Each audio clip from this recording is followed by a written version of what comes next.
What's up guys, welcome back to my YouTube channel once again. My name is Dash Lifestyle. Kindly for watching me for the first time, remember to subscribe, like, share and also comment. To my returning subscriber, thank you so much for always coming back and watching my video. Thank you so much for the love and support. So guys, in today's video I want us to watch and to listen to this bold speech from the president of Rwanda, Paul Kagame. Paul Kagame, he has come out and sent a warning and lecture those coward and puppet Africa and Caribbean leader. So kindly guys, watch this video, then I'll be back with more comment. As we grow up, therefore, as refugees and the suffering that comes with it and so on and so forth. But I think also the lessons that come with it. We grew up experiencing things that taught us many lessons. Other than going to school and here and there, we learned other things that you don't learn in school, but you learn in life, just in life. So what,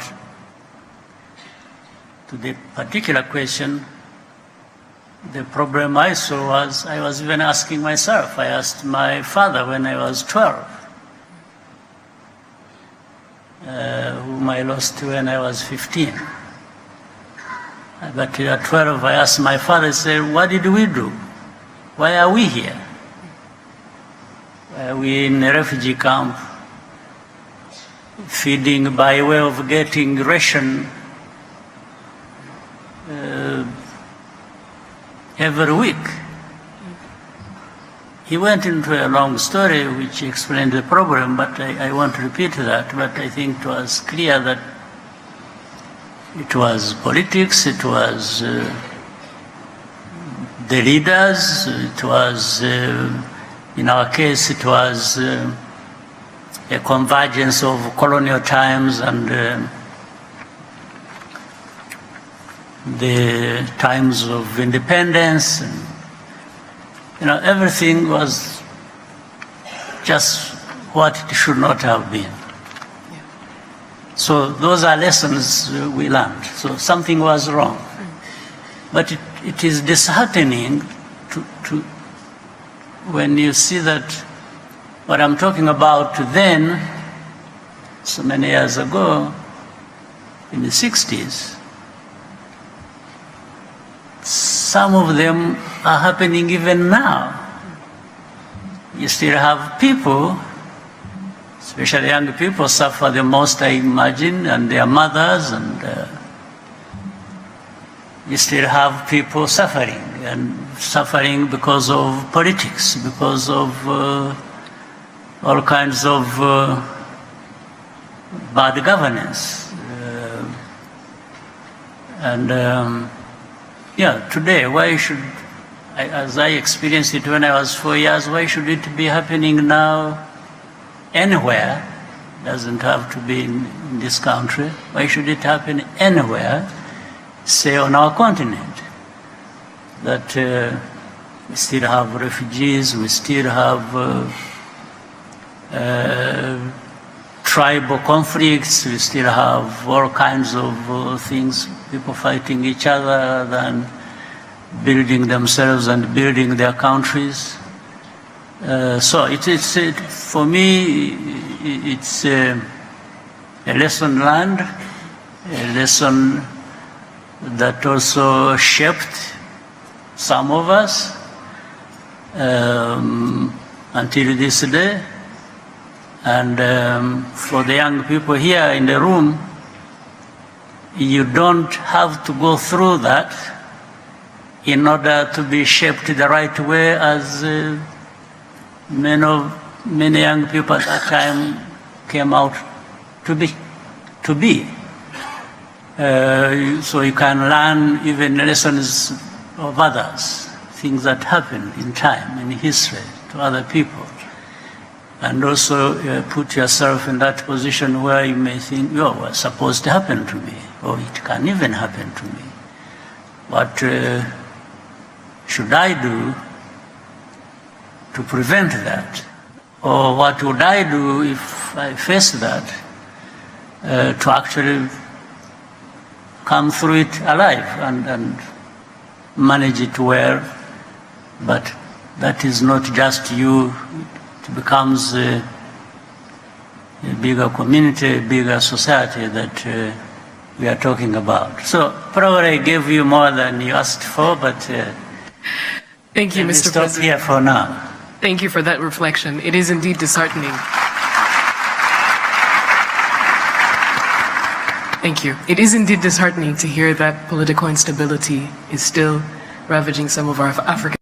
Yeah, from what you've just stated, what is obvious is that we have the numbers.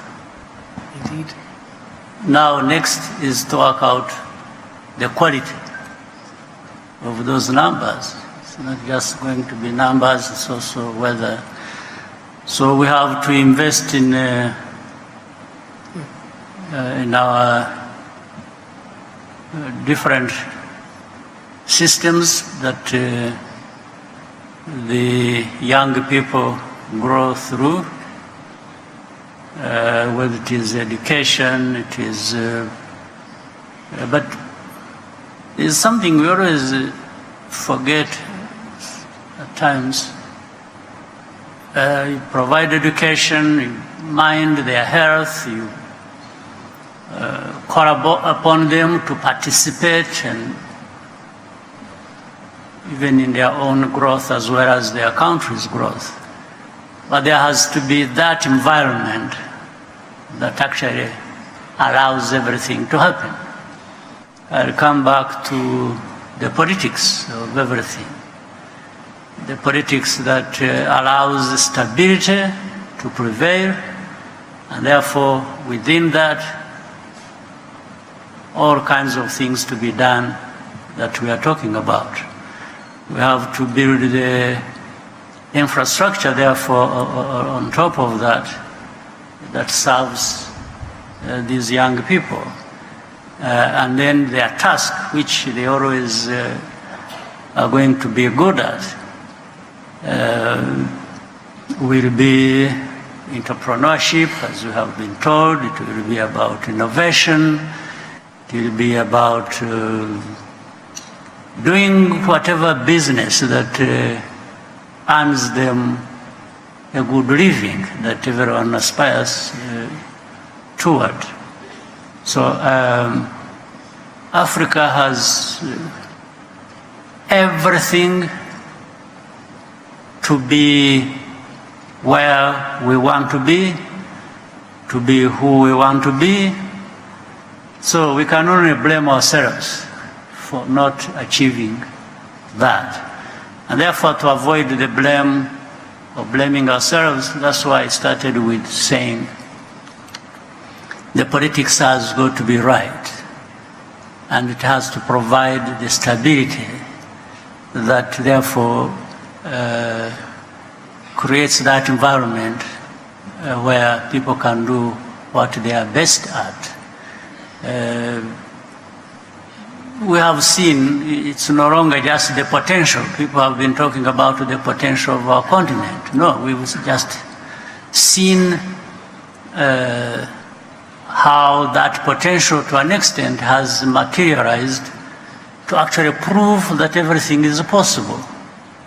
So why not do more of what we've been doing to prove the case and make sure that more and more people benefit from being the best they can be, and also benefit from doing the very things that we always talk about. And here I have to say we should also get tired of just saying the right things for so long. We want to see the right things happen and resulting from I'm thankful that in the program we saw today, I was really happy when they didn't call me up to give a speech. I was, not that I'm saying others shouldn't give speeches, But I'm saying at a personal level, I have been on this stage saying so many things and even repeating myself. And then I see my brothers and sisters, colleagues, doing the same over and over and over and over. It's 5 years, it's 10 years, it's 20. But then we need to ask, even before anybody asks us, we need to ask ourselves, but what is what to show for what we've been saying? We really need to get tired of this. I think I can't emphasize it enough, but I think. Thank you. So guys, I hope you have watched and listened to that speech from the president of Rwanda, Paul Kagame. Paul Kagame is that one of the African leader. He always come out and defend the rights of the black people. Not only defending the rights of the black people, also he is always encouraging the African leaders, the Caribbean leaders, to come and unite so that we can work according to the will of the black people. And also he has come out and say about Africa, we are having resources, and that it is true. Why is it that Africa, it is rich, but Africa at the same time it is poor? It is because of our African leaders. Some of our African leaders, they are puppet. Not only the African leaders, also some of the Caribbean leaders, because I know and I understand in some of the Caribbean country we have more majority of the black people. In some of the Caribbean country, they came from Africa. In Haiti, the black people in Haiti, they came from Africa. The same way with Jamaica, the black people who are in Jamaica, majority of them, they came from Africa. And when you see it is Jamaica, it is predominantly a black nation, because 99 or 90% of black people are the majority in Jamaica. The same way with Haiti. Haiti, it has around 90% of Haiti people, they are black. It is also a predominantly a black nation, and that's why I keep on sharing with my brothers and sisters who are in the Caribbean country, just to tell them how Africa we are about the Africa developing and also Africa unite. So the president of Rwanda, Paul Kagame, he has come out and called our African leaders to come and work according to the will of the people. And also he has talked about Africa, it is rich. Why is it Africa rich and the same time it is poor?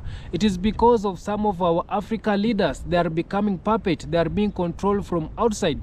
They are selling our minerals. They are selling our treasures thing to the colonizers, to the Western people. And that's why you might find out that Africa, apart from being the richest continent in the world, it is the same time it is poor, because some of our African leaders, they are selling our minerals, they are selling our resources to these to the colonizers, and that's why we ended up not being the richest continent or being the richest country as it is how it's supposed to be. And this is tell you that revolution, it has started in Africa. The other day I was telling you about Ibrahim Traore. Ibrahim Traore, he has come out and show us as African people that we can do it without depending on this Western country. We can develop our country without depending with this loan that Africans and some of the country Caribbean, they are always taking about the IMF loan. We can do it without depending on this IMF loan. Also, we can do it without these colonizers or these Western people coming in our country, sending us more help, sending us a donation. We can still do it while we are not receiving anything from this Western country. And Ibrahim Traore is that one example of our African leaders that he has proved. And also he's calling all African leaders to follow his footsteps, because he has shown us the way. Why are these other African leaders or the Caribbean leaders, they are not following the footsteps of Ibrahim Traore? We as black people, we have been saying that we need to unite, we need to come together, we need to develop our country, but we are just saying what we are not doing as an example. Ibrahim Traore, he has come out and show us an example how it is supposed to be done. Why are these our Africa leaders? They are still reluctant to follow the footsteps of Ibrahim Traore. This is tell you that some of our Africa leaders, they have still been captured with the Western country. Look what it is happening in Jamaica. The people of Jamaica, they have been complaining about their current government. Their current government, they are selling out their country to the Chinese people. The Chinese people, they are taking over Jamaica. And also the reasons to why the Haitian people, they are fighting, it is because of their leaders. Their leaders, they were being controlled from outside. Their leaders, they were being selling out their country. And that's why up to date the Asian people, they are still fighting so that they can get back their country, so that they can enjoy the benefit of their country. The leaders, or the Haitian leaders, they were becoming puppets. They were being selling out the country, and the Asian people, they were not enjoying the benefit of their country. They were still living in poor while their government, while their leaders, they are being selling out their land, their resources to the foreigners. And that's why these people, they are fighting so that they can have back their country. The same way what it is happening also in some of our African country. Look what it is happening in South Africa. The white people, they are taking over. The white people right now, they are now controlling like 90% of the economy in South Africa. The white people, they are now controlling. This is tell you that the white people, they want to take over also South Africa. The same way what is happening in Nigeria. Nigeria, they have oil, but these people, they cannot the Nigerians, they cannot benefit from their own oil. The people who are benefiting from their own oil, it is these Western people. And this is tell you that right now, it is now the right time for us black people, for us black leader, to always to wake up and start kicking out these Western people, kicking out these colonizers, because these people, they are taking advantage of our country. I told you that these people, they are using our resources to open the hospital, to open the businesses in their country. They are funding their healthcare system with our resources here in Africa. They are educating their children. They are creating more jobs for their children with our resources from here in Africa, and some resources in the Caribbean. This is tell you that these people are taking us for granted, and that's why these people, they always come to our country, to our black country. They are taking our minerals. They are going there in their country. They are processing it, and they came back with the final product and sell to us. What about us, Africa? Are we not capable of producing our minerals to a final product so that we can also sell to them?